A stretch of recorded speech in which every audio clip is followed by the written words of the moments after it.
Howdy. So, hello everyone and welcome to today's seminar. Today we have with us Didong who's an assistant professor in the Department of Biostatistics at UNC Chapel Hill. His research focuses on developing statistical methods for robust inference in complex high-dimensional data. He worked on quite a few topics here, but some of the topics include non-parametric Bayesian inference, geometric data analysis, manifold learning, information geometry, and spatial statistics, with application in electronic healthcare records, large-scale genetic and survey data, and single-cell RNA sequencing data. So very excited to see what he has for us today. Let's welcome him in. Thanks for the introduction and the invitation, and thank everyone for coming. So today I will talk about something about spatial statistics. When I was asked for an abstract and the title, I was thinking what to present. And there are two reasons I decided to present this. Reason one is this is a very recent work. Actually, this talk is a mix of three ongoing projects. None of them is archived yet. And the second reason is I want to challenge myself to present something in spatial statistics in this department. There are a lot of breakthroughs in spatial born in this very prestigious department. So I'll try my best. So here's overview, and if you have any questions or anything is unclear, feel free to interrupt me anytime. So I will first talk about the motivation, then followed by application. It's probably the reverse order. I will finish the application first, then move on to the methodology, then to theory. It's probably not a common order. So the motivation is spatial data is everywhere. For example, I'm in the School of Public Health. In public health, we sometimes encounter this type of health-related data, like this is a COVID count in North Carolina. Each region is a county, and darker region means there are more COVID patients, and lighter color means fewer COVID patients. And clearly, you can see some spatial pattern. Similarly, I do have a collaborator working on some water quality data in North Carolina. Again, the region here is a county, but the color is the pH value of stream water. And you can see there's definitely something going on in this region. So this red color means the pH value is very, very small, less than 5. There's something wrong there. And I'd like to argue that the definition of spatial data can be broader than this type of traditional spatial data. For example, sometimes we deal with medical image, like this MRI data. We can still call it spatial data because the location is not the real location on the Earth, but it's the location or the location of the pixel. And the color here represents the grayscale instead of the pH value. And the main topic for today is the spatial omics data, which is a new technology I will explain in a minute. And this panel shows the gene expression of this gene. And this is a slice of a mouse brain. And the different color shows that this gene is highly expressed in this region and low expressed in this region, etc. And the middle panel is the middle panel is a protein expression data, and the last one is the cell type proportion. So for all these three examples, we can definitely see some spatial pattern. So hopefully these slides convince you that spatial data is everywhere and is sometimes broader than the traditional spatial examples like this omics data or image data. And the traditional lens to look at this, to analyze this type of data is to model them by function or to look at the function. So really we model this data by a function y is equal to f of x, where s is the spatial location, is two-dimensional, like longitude, latitude, and y is the response variable we are interested in. For example, this y can be the COVID count, pH value, or grayscale, and the P is to learn this function f. This problem is also known as regression. And so there are quite a few direct applications if we can learn this f reasonably well. For example, we can do prediction or imputation, also sometimes interpolation at a new point without any observation. Like in this image, we take out this middle square, we like to predict the grayscale there. So this is the so-called regression problem. And sometimes we have low resolution data or unsmooth data. We like to smooth out this or increase the resolution. This can be done by learning the function f. And another application is clustering. For example, we have recent work focused on North Carolina census tract data. So here we want to cluster the census tracts according to some functional relation between the spatial location and the socioeconomic status. So here we can see 3 different clusters representing rural area, urban area, and something in between. And another interesting application is in the spatial omics field. For example, if we do the spatial sequencing, sometimes we collect like 20,000 genes, 70,000 genes, and not all genes display a spatial pattern. So the question is, can we identify genes with a spatial pattern? These are called spatial level genes. I will explain in a minute. And this is an example of some sample genes, and clearly we can see some spatial pattern. By spatial pattern, I mean these genes are highly expressed in one region and low expressed in another region. And this is the traditional lens. So the topic of the application for today is this so-called ST data. I will spend a couple of minutes explaining these data sets. So when we sequence this genomic data, probably the first generation is called the bulk RNA sequencing data. The analog is like this smoothie.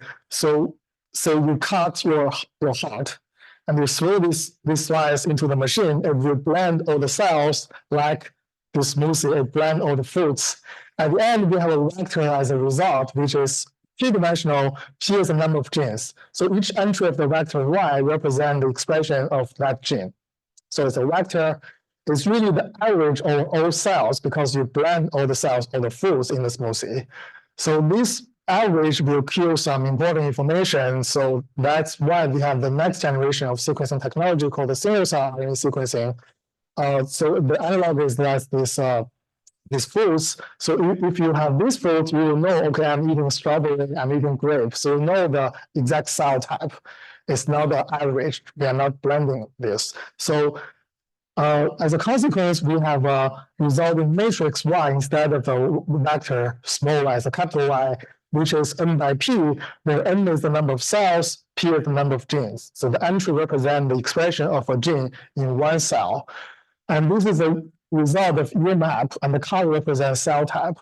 So why we can get more information from the single cell data, and probably it happens that this gene is highly expressed within one cell type, but low expressed in other cell types. And if you use the bulk sequencing, you take the average will be low. So you miss this high expression information within just a spatial cell type. So this single cell sequencing allows us to analyze the difference between cell types. And very spatial. And this is in the next generation of technology called the spatial sequencing, or ST. And it's called the Method of the Year by Nature Method in 2020. It's very similar to single cell sequencing, but it's like the fruit tart. They are well organized. So as a consequence, in addition to the curve matrix Y, which is the same as the single cell RNA sequencing result, we have another matrix X, which is n by 2. N is number of cells, 2 is the two-dimensional spatial location, like a longitude, latitude. And this is why we have spatial statistics powerful in this type of data analysis. And the key application for today is to analyze this type of spatial sequencing data, or ST data. And to analyze this ST data, the traditional lens, again, is to model this dynamic by a function, or to learn the regression function F. For example, one popular area in spatial sequencing analysis is called the imputation. It's again because of the technology. So for example, although I claim this is like a single cell level, but in practice, there are some technology constraint or budget constraint. At the end, we do not have a single cell level gene expression. Instead, one spot may consist of more than one cells, maybe there are 10 cells, and there's a gap between different spots. And we want a smooth heat map. So that means we need to do some imputation to increase the resolution. And this is called the imputation. And there are quite a few beautiful methods. For example, by David Zhang from UPenn, he proposed this new method called SDAR to increase resolution, published in Nature Biotechnology recently. And another interesting question is spatial sequencing analysis is detection of spatial level genes. So that we spend more money on the spatial sequencing technology, and what's the gain? And among the 20,000, 30,000 genes, not all genes have a spatial pattern. If there's no spatial pattern, why we bother with this new technology? It's very expensive, right? So the question is, we want to first identify genes with spatial pattern. Then we can look at those genes only and apply some spatial method to study the spatial pattern. If these genes do not have a spatial pattern, we don't really need this spatial sequencing technology. We can go back to single cell, which is much cheaper, arguably. And these are the traditional lines to look at the function. What I'm discussing today is beyond this function to make use of the power of derivatives, as we can see in the title. And the derivative is simply the derivative everyone knows in calculus. So we all know that derivative really matters the rate of change of a function. Like for this string expression data, we can either realize it as a two-dimensional heat map, color representing the gene expression level, red means high expressed, and blue means low expressed. Or you can plot it as the image of a two-dimensional function, which is a surface. And then you can look at how deep the surface is in different directions. That tells you how this string expression change over the spatial domain. And the concept of derivative can be dated back to Newton, and everyone knows this concept already. So we like to use this powerful mathematical tool to study spatial sequencing data. And one direct application of our investigating the derivative of gene expression is to identify this so-called cliff gene. And let me explain. So, for example, in this data set, we have the mouse brain tissue, mouse brain slice, and the domain expert tells us this region is called white matter, and there's another region next to white matter called layer 6. And the question is, given this boundary separating white matter and this L6, which genes displays a spatial pattern across the boundary? And we call this gene a cliff gene. And we design method, we use the so-called wandering, which calculate the gradient of the gene expression along the linear direction of the curve, and we integrate along the curve. That tells us how dramatic the gene is changing across the boundary. And here are some examples. And the first panel shows the annotation from domain expert. This is given. You can treat it as ground truth. And we know these 6 boundaries partition the space into 6 pieces or 6 regions, from white matter to layer 6, layers 5 up to layer 1. And given each boundary, we can detect which gene has a spatial pattern across the boundary. For example, for the boundary of white matter, we detect this gene, which is known to be highly related to this white matter function. And similarly, if you define other boundaries, we can detect different cliff genes. And there are some other regions with more complicated boundaries. For example, there might be a region like this with 2 disconnected boundaries, and our method allows for disconnected boundaries. So basically, given arbitrary boundary, we can detect a gene that is significant on a change across the boundary. And we may ask that sometimes we do not have this ground truth. Sometimes we are not domain expert in the field, so we don't really know how to draw this line and how can we identify this cliff gene. So we have another method to detect a meaningful boundary, a biological meaningful boundary. For example, if you know there is a spatial variable gene and you can detect the boundary of that gene, and here is the workflow or the pipeline of this method. This is an example of the gene called MBP, which is known to be highly expressed in white matter. We can do some smoothing first, then look at the gradient, outer norm of the gradient, as shown in this figure. We can apply some principal curve, which is a one-dimensional manifold learning technique, then to identify this black curve. This is our estimate of the boundary of white matter. And then with this technique, we can deal with different shapes of boundaries of different genes. For example, these 4 genes are very different spatial pattern.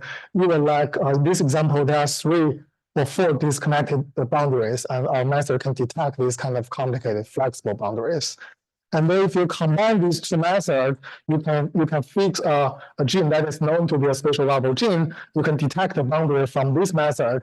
Then you can plug in this boundary to the cliff gene algorithm. Then you can find more genes with similar pattern across this boundary.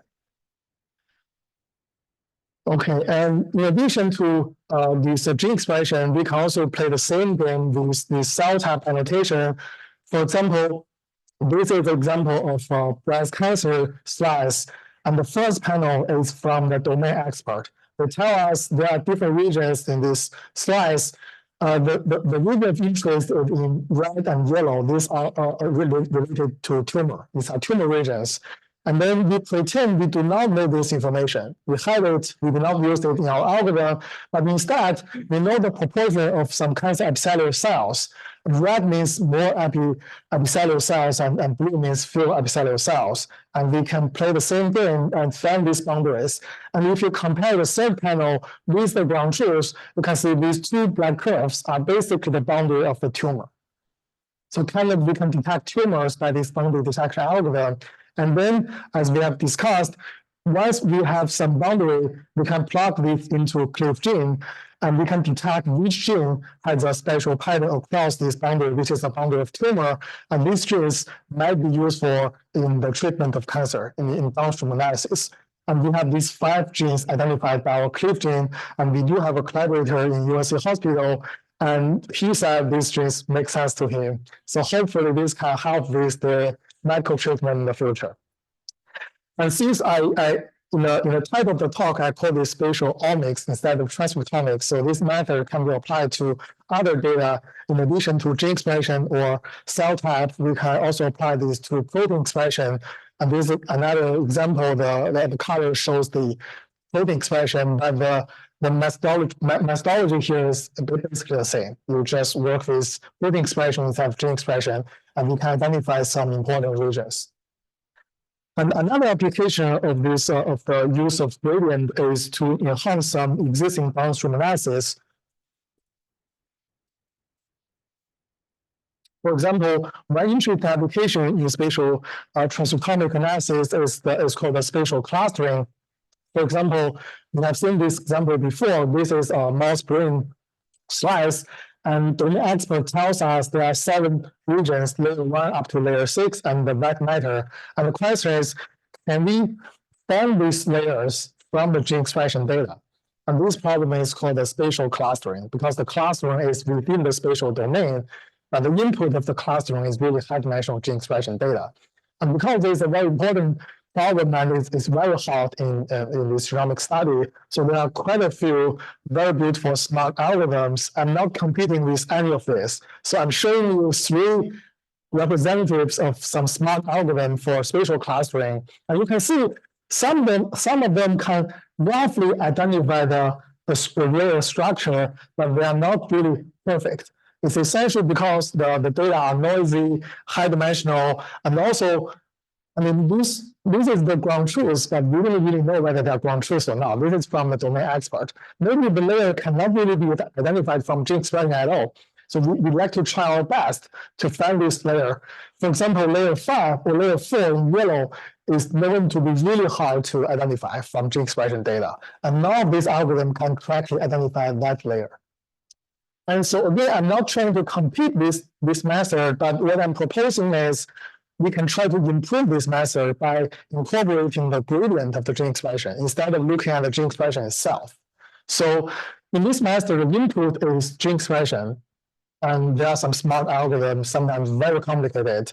What I'm proposing is I change the input from gene expression to the gradient of gene expression. I throw this data into the same algorithm, same package, without any cheating, fine-tuning. Let's see what the performance. And by visualization, we can see the second row like arguably a little bit better than the first row. And so the corresponding column is just from the same algorithm. I didn't change the code at all. So it's a fair comparison. And we can look at some qualitative comparison, like the adjusted RAM index, which measures the performance of clustering. And the first column shows the ARI of this 5 algorithm on gene expression, and the red column shows exactly the same algorithm with a different input. We incorporate the gene expression data. We can see all of these methods are improved. The ARI are higher than before, especially for k-nearest neighbor, which is somewhat bad here, but we rescued k-nearest neighbor a lot. Can look at this is much better. So this means our integration of the gradient of the gene expression might be helpful to enhance downstream analysis. And we have some other applications like pathway analysis in our paper, but due to the time limit, I'll stop here to talk about the application, then we'll move on to the method part. Any questions so far? Please. Instead of you converted the data into the gradient information, in this case, you're also considering the two directions of the derivative. This is a two-dimensional case. That's a good question. In this example, we simply take the norm of the two directional derivative, and because it's easier, like a easy summary.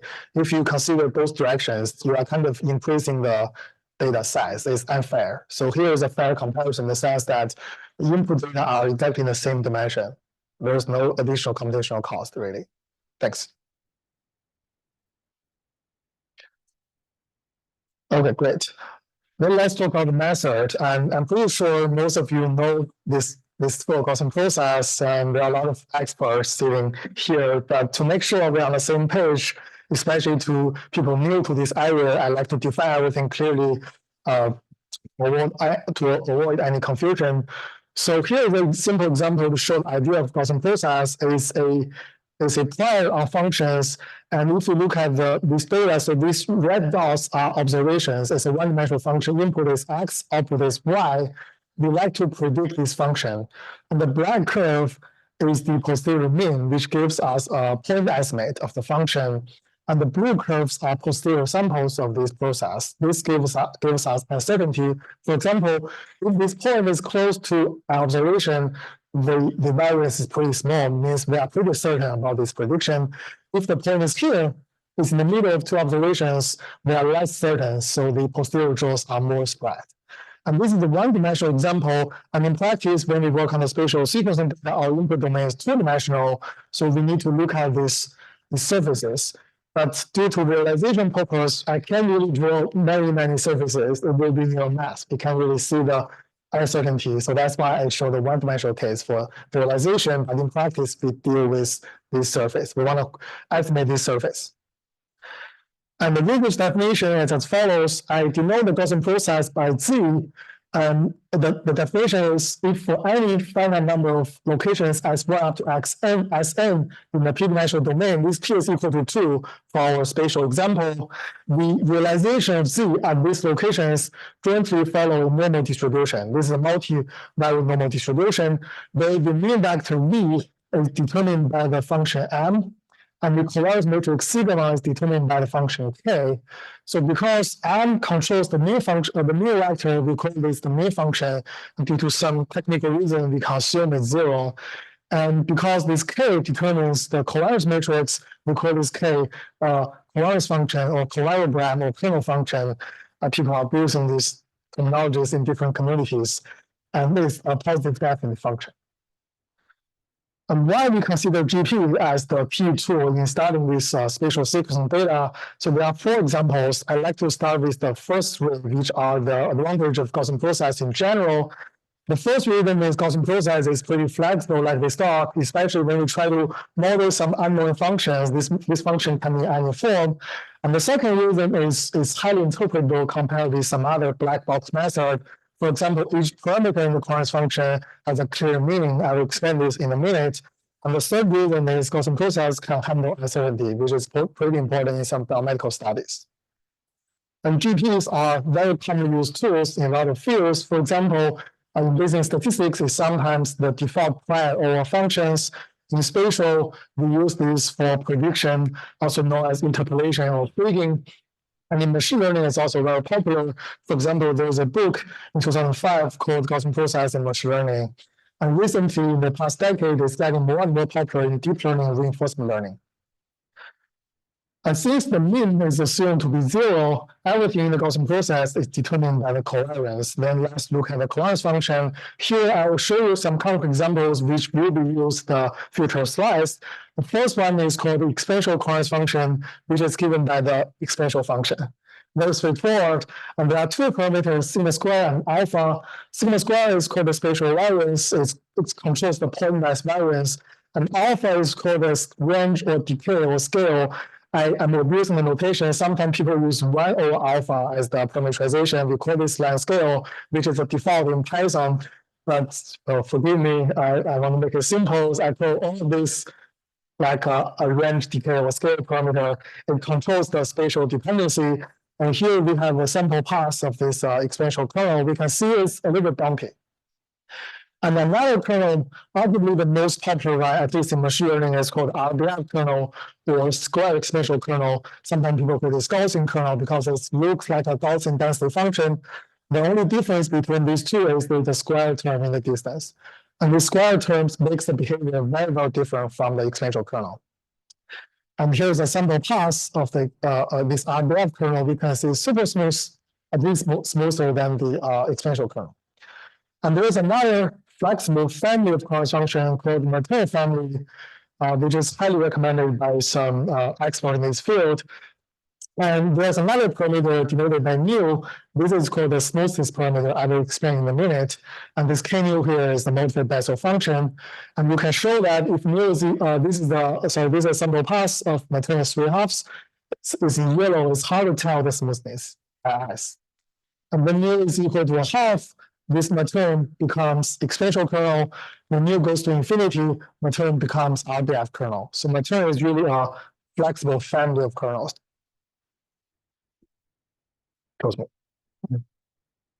And this is the last reason we study Gaussian process in this talk.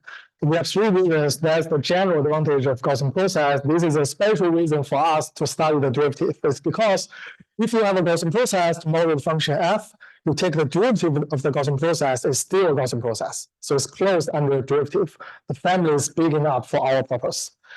And I haven't defined spatial derivative yet, but let's look at the simple simulation study. In the first row, we have the ground truth. The second row is our estimate. And the first column shows the function f is a sine of horizontal coordinate plus cosine of vertical coordinate. And the estimate is from a standard GP regression package. And if you stop here, it's GP regression, nothing new.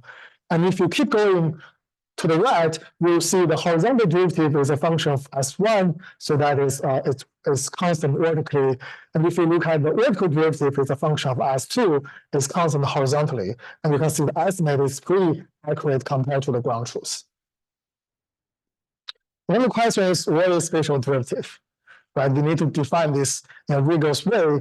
And you may argue, oh, I know how to define differentiability. I learned this in Calculus 101. This is easy. And the definition of continuity of differentiability can be dated back to 18,000. It's pretty simple, and I agree with that. For example, here is the definition of a continuous function.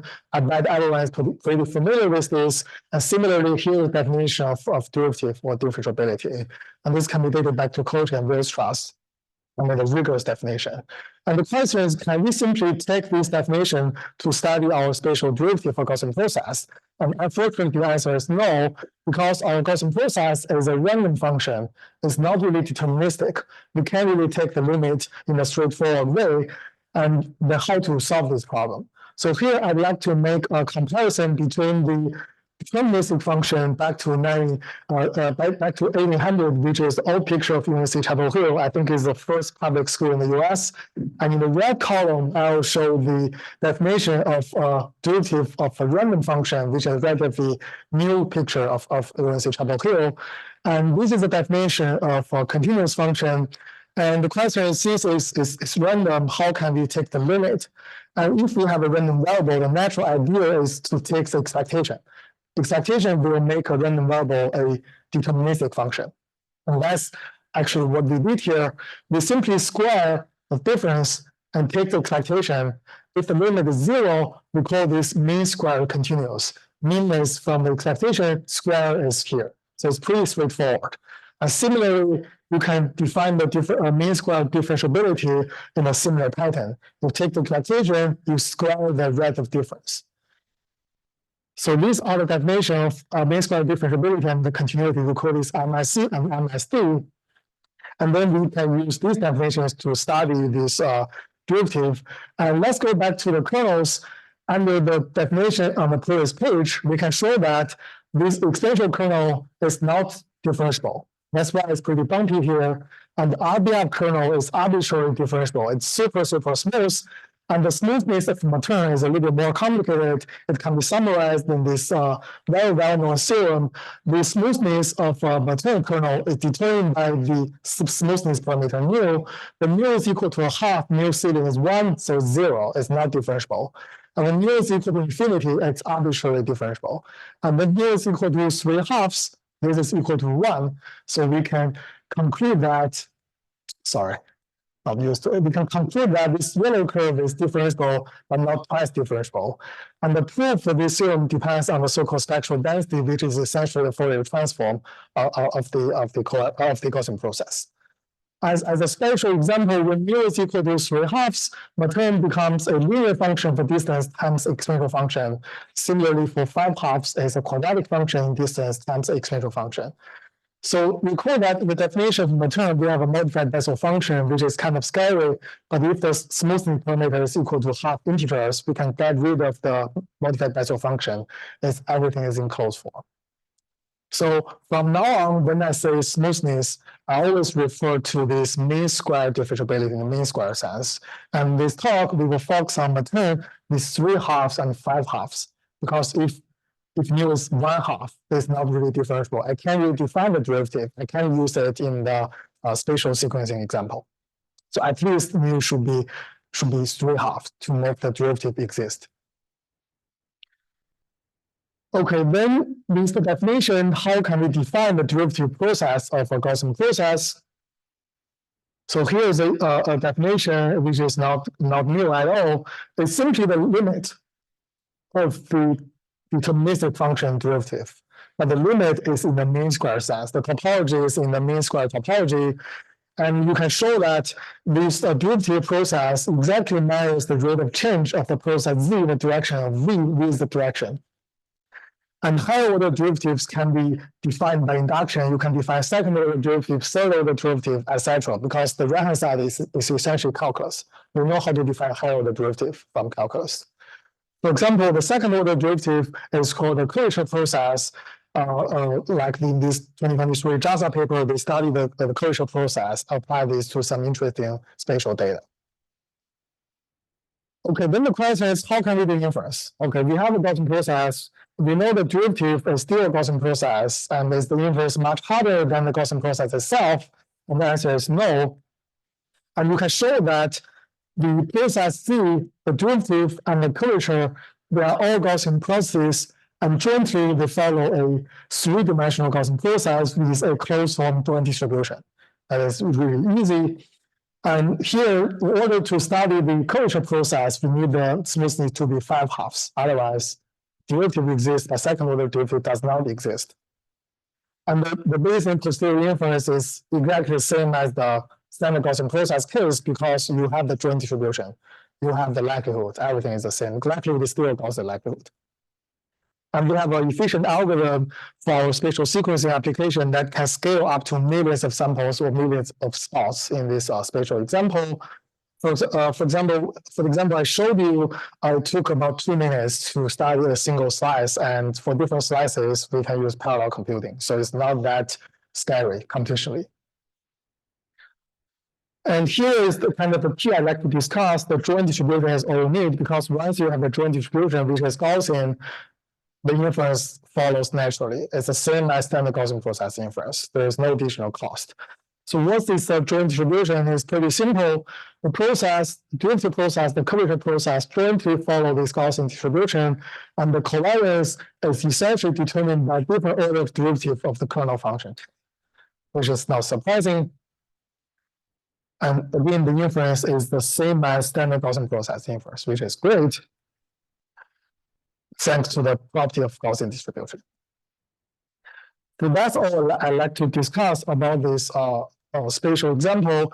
For the rest of the time, I'd like to discuss two extensions of this method. The first extension is to spatial temporal data. As we have seen in the previous examples, if you study this Colloquium data, this heat map is evolving over time. For example, I think Johns Hopkins is organizing a database to collect this Colloquium data daily. And so definitely you can see a temporal pattern, like the heat map is changing over time. And similarly, if you look at MRI, really, when we get this image, we have more than one image across time. Or if you look at the spatial sequencing example, sometimes we do the spatial temporal analysis, like this example from mouse heart from day 4 to day 7, and you can clearly see a spatial pattern because the mouse is growing. So the question here is, can we play the same game in the spatial temporal setting? We are interested in spatial difference and temporal difference, 2 directions of changes. And the short answer is yes, and the technologies turn out to be very similar. Here, the process C takes 2 inputs. S is 2-dimensional, which is the spatial location. T is 1-dimensional, which is time. Here, we're interested in how these 2 expressions changes over time and changes over location. And there's a rich literature in this field for the spatial temporal study. I think there are a lot of great ideas born here studying spatial temporal process. And so basically, there are a lot of well-defined kernels for spatial temporal process that can deal with interaction between spatial and temporal component. I'll skip those for now. Given that we have those kernels at hand, we want to study the spatial derivative, temporal derivative, second-order spatial, second-order temporal, and second-order mixed derivative. And again, everything here is still a Gaussian process, and the joint distribution made a closed form as we expected. This is great, because if we know the joint distribution, we are done. That's it. And here is all we need. We have a process C. We have 8 different derivatives. So we have a 9-dimensional Gaussian process. And here's a coherence matrix, which is pretty simple. If you look at each entry, well, it's simply the derivative of the kernel function, right? Nothing special. But for example, if you are interested in one example here, let's look at this. This last entry shows the covariance function of this process.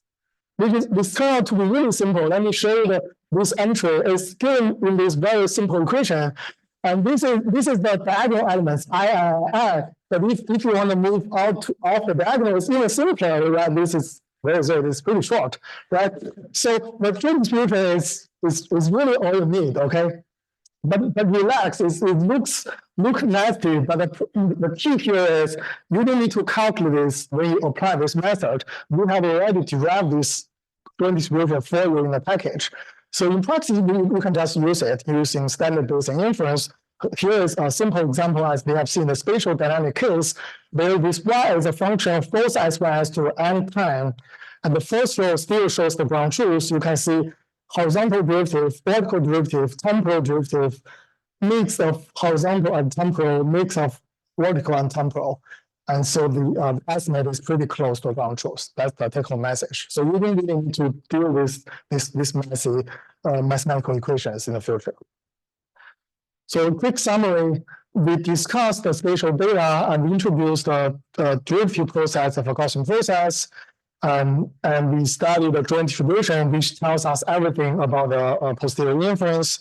And we extend this to spatial temporal data, and it's highly scalable. And I'm expecting many potential applications in different fields. And for the rest of the time, I have about 10 minutes or so, I'd like to talk about the last extension to non-Euclidean domain. So why we care about this new domain? Because sometimes our data are not in the flat space, like the spatial sequencing or the North Carolina data. For example, what if you look at the global scale, not only in one state? For example, if you do this global temperature, the domain is really a 2-dimensional globe or a sphere. Or if you study this global population density, it's still a 2-dimensional sphere, and we would like to respect the geometry of the domain. Similarly, I have some ongoing collaboration about some brain connectivity analysis. The domain is a 2-dimensional, really bumpy surface. Our brain is not a sphere. It's not that smooth, okay? And or we work on some shapes, like I have a collaborator in School of Dentistry. We work on some surface of our tooth, which is another 2-dimensional, non-trivial surface. Or sometimes we work on some coastal line data, which is a curved space in 2D, or this is actually a graph Gaussian process paper which won the best paper award in AI Stats 2021. They studied the traffic data in San Jose in California, and so the car has to be on the highway. You can't drive arbitrarily, right? So you need to respect this geometry. So for this type of data, can we ask the same question as we asked in the previous sections? So the question is as follows: how can we define Gaussian process kernel on this new domain, constraint domain? And if we have well-defined Gaussian process, how can we define differentiability? When is a Gaussian process differentiable? Or how to determine a given kernel is differentiable or not? Or how to define a derivative process on this new domain? And if we know we know how to define the derivative, is the derivative still a Gaussian process? And if we answer yes to all these questions, there's a remaining one that closes the book, which is the joint distribution. So if we answer the last question, we are done with the inference. So let's discuss these questions quickly one by one. And the first one has been solved. I admit that that's the hardest one, but I take the fruit, okay? So this is a pretty technical slide. I won't read it. The take-home message is due to a series of very beautiful work from Vito back to 1950s, to Lindgren et al. 2011 JSSB paper, and Borowiecki et al. 2021 Lewis paper, these kernels have been defined. For example, the material kernel is given by this equation, and the RBF kernel is given by this equation on a general Riemannian manifold. So we have the kernel, please. Exactly, good question. So in these papers, they assume compactness, otherwise you don't have this discrete spectral decomposition. And in the follow-up paper by Borowiecki et al. Still is an archive, I think is under review. And they extend this to non-compact domain, but the price is you need some further assumption. They need some symmetry assumption. For example, if the manifold is non-compact, you have to assume it's like a Lie group or it's a homogeneous space with some special isometric group. Otherwise, it's really challenging to define valid kernel. Thanks. Yeah, I'm hiding the. Oh, yeah. Okay, that's the big patch is technically wrong. Okay, we need the compact or something. Good point. Yeah, I should revise the slides. And okay, the next question, which is the hardest in my journey, which is how to define the smoothness. Well, here is the definition of mean square continuity, mean square differentiability in Euclidean domain. And can we use the same definition for manifold domain? And the answer is no, unfortunately. Imagine we are living on the Earth and we are standing here. If you want to go in the direction of you step out of the Earth, I will die. No oxygen, right? I can't really go in straight line. So S plus T, which is X plus U in the sphere case, is not really well defined. But to define this, we need S plus T, which is not really well defined. We need to somehow solve this problem. And the solution turns out to be pretty simple. And we borrow the idea of geodesic manifold. Here is the definition of Euclidean space. And we rewrite this as a curve gamma starting from S and at S going along a straight line. So this tells you, if you look at the function value on the straight line minus the starting point, the limit is 0. And then we can replace this S plus T by a new curve S as the starting point of the curve when we have the definition. So in very natural extension, here gamma is called the geodesic, which is the analog of the straight line Euclidean space. And similarly, you can define the mean square differentiability. You just replace the straight line by a curve. Then with this definition, we know how to define the derivative process of a Gaussian process C, and give the limit in the mean square sense. And this derivative process measures the rate of change in the direction of V. It is exactly the same as Euclidean case. The only difference is this is not S plus T anymore, it's a curve. And similarly, we can define second order derivative. We call this closure process, but unfortunately, we can't go higher. In Euclidean space, you can go arbitrarily high by induction, like you keep taking derivative easily.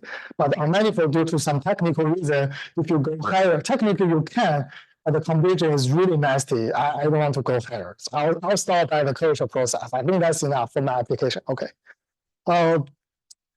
And again, the derivative process are still GP, which is a pretty nice property.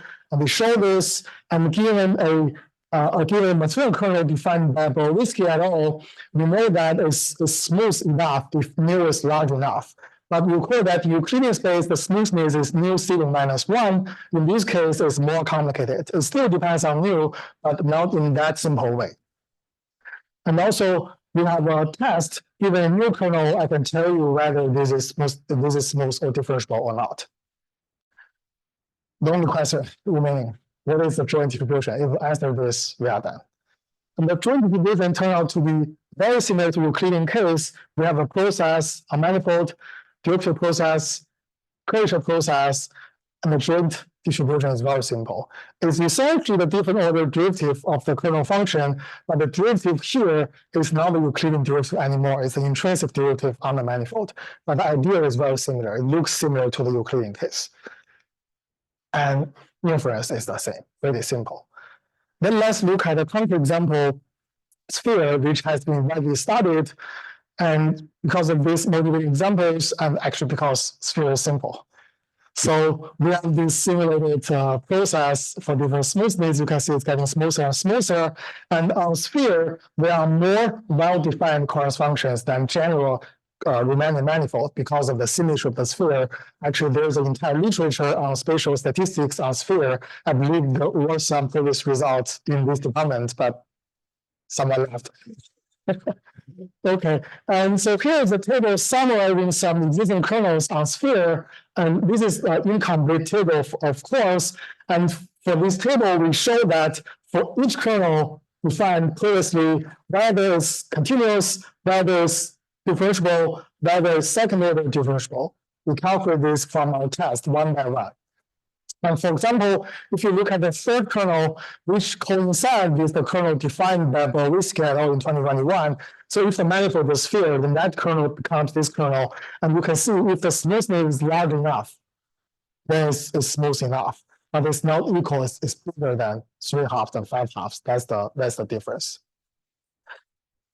Okay, so on sphere, because of the symmetry and thanks to the symmetry, we can simplify the computation a lot because the intrinsic derivative on the two-dimensional sphere has a closed form, and the distance on the two-dimensional sphere has a closed form. That helps a lot. For example, if you have isotropic kernel on the sphere and you take the curvature process, then the covariance function of the curvature process admits a very simple form, which is given by this equation. That's a covariance of this if the covariance of z is k, which is pretty simple. So, well, I'll stop here. So today we discussed some spatial data. We introduced the concept of a derivative process or curvature process of a Gaussian process. We talked about the extension to spatial temporal data and to manifold data. Again, it's very scalable up to millions of spots, and I'm expecting again a lot of potential applications. At the end, I'd like to thank my student Jiawen, who's leading the ST project, and two other students in my department, Harry and Chen, and our collaborator Gong from UNC Hospital, and my colleague Min, and my collaborator Aritra and Sudipto from Drexel and UCLA, and of course NIH for the generous support. Thank you.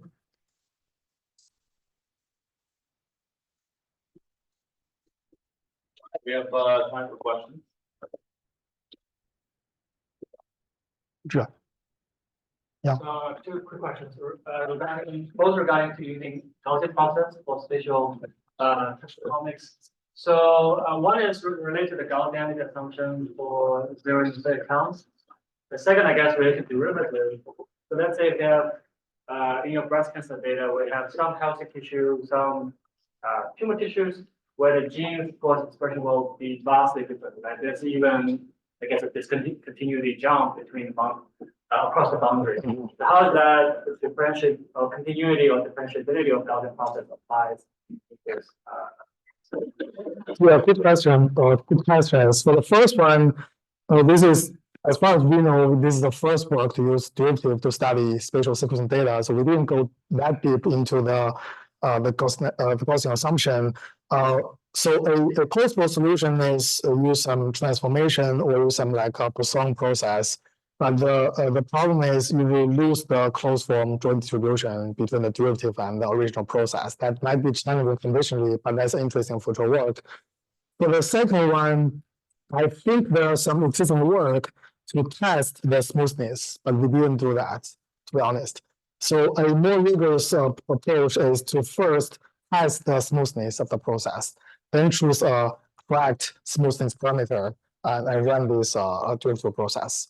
But we suspect I mean, at least for the data set we tried, it looks differentiable, I mean, empirically, and it's hard to prove this in practice. Thanks. Please. I honestly didn't really get what the curvature process, like which information the curvature process carries in the non-Riemannian manifolds. Like, is there any relationship between like original spaces, sectional curvature, or like any Riemannian curvature and the curvature of the GP of the Yeah, great question. We call this curvature process because, at high level, curvature is second order derivative. In some sense, another deep reason is, let me try to. Well, this is old version. So Riemann curvature tensor appears in the polaris. That's a short answer. It's not exactly the curvature, Riemann curvature tensor, but the Riemann curvature tensor is here. Yeah, because you take the corollary derivative twice, then you get the Riemann curvature tensor. That's a short answer. I'm blank. So sorry, I shouldn't stop here. Yeah. Okay. Thanks. It's a very nice talk, So my question is on the application side. So you show that you can start with the annotation. You want to find genes that show, the derivative changes. But you also show that we can start with a gene and then try to define this annotation. Okay. It seems like it's a chicken and egg problem. So have you sort of like do an iterative thing? Well, that's a good question. For the brain example, there's a clear linear structure, and it's accessible to everyone. So we didn't really need the boundary detection. This is just a proof of concept. Now, for some more complicated tissue like the breast cancer, the shapes are not as good as the brain layer structure. In that case, we probably need this boundary detection. So we never tried this two-way application in one data set, actually. So for the brain example, we try to identify cliff genes. Now for the breast cancer, we detect layers first. And you are right that if you want to detect the boundary, you have to fix one gene. But I like to say it's probably easier because at least you can find some genes, a couple of genes that are known to be related to that region. And with those kind of information, you can detect the boundary. And with the boundary, you can find more genes that are related to the boundary. So it's not really chicken, egg. It's like a chicken, egg, a bigger chicken. I'll say that's analog. Hopefully this answers your question. It's okay.